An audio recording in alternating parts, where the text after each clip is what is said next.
Lesson 3. Stress Management. In this lesson I'll be discussing what stress is, and we'll be discussing the acute and chronic physiological responses to stress. At the end of this lesson, you will be able to define stress and describe the acute and chronic effects of stress on the body. So what is stress? Stress has been defined as any action or situation that places special physical or psychological demands on a person.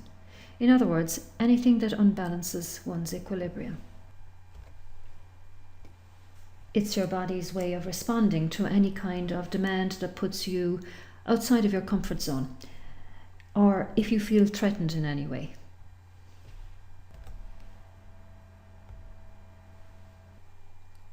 There are different types of stress, and not all of these types of stress are bad. Eustress is positive stress. This kind of stress motivates us to act, and it helps us to get things done. This stress, on the other hand, then is negative stress. And it is this type of stress that is usually associated with negative health outcomes.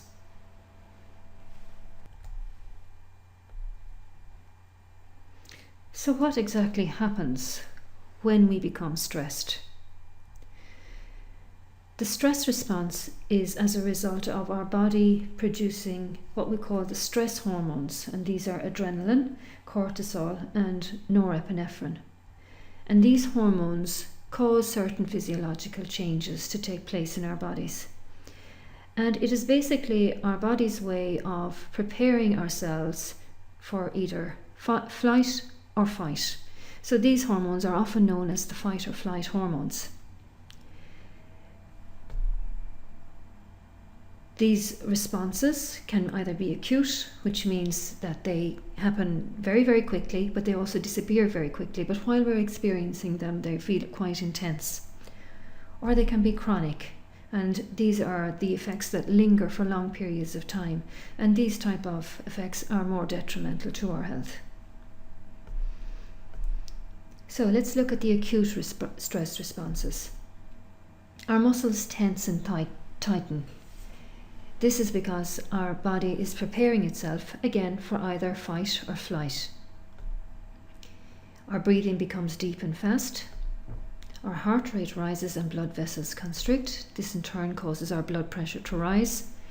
And the stomach and intestines hold digestion temporarily. What is happening here is that the body is preparing again to defend itself. So the muscles become tense, our breathing becomes deeper in order to bring more oxygen into our body. Our blood pressure rises because our body wants to start bringing more blood around the body to the working muscles, probably the legs or the arms or wherever it feels that it's going to need them most. And at the same time then our digestive system halts temporarily. And this can often lead to a sensation of butterflies in your stomach, or it may even lead to nausea. The thyroid gland is stimulated and perspiration increases. Secretion of saliva can slow down. Our blood sugar and fats rise, and again this is because our body is releasing its energy stores into the blood in preparation for some form of activity. Our sensory perceptions can become sharper, so you may find that your sense of hearing or sight and even smell becomes more acute. All of these responses are as a result of our body preparing itself to defend itself against a perceived threat. The chronic effects of high stress levels then are the effects that build up over a period of time as a result of constantly feeling under stress. So the conditions that may develop are heart disease, cancer. We may be more open to infection because our immune system has been suppressed. People who suffer from asthma may find that their asthma attacks are more frequent when they're under stress. Back pain may develop, again because of the tension of muscles when we become stressed, particularly in the upper back and neck area. We may suffer from chronic fatigue, and this may be because of sleep disruption or poor sleeping patterns as a result of stress. Gastrointestinal distress, especially conditions such as irritable bowel syndrome, are associated with ongoing stress. We may also experience headaches and insomnia.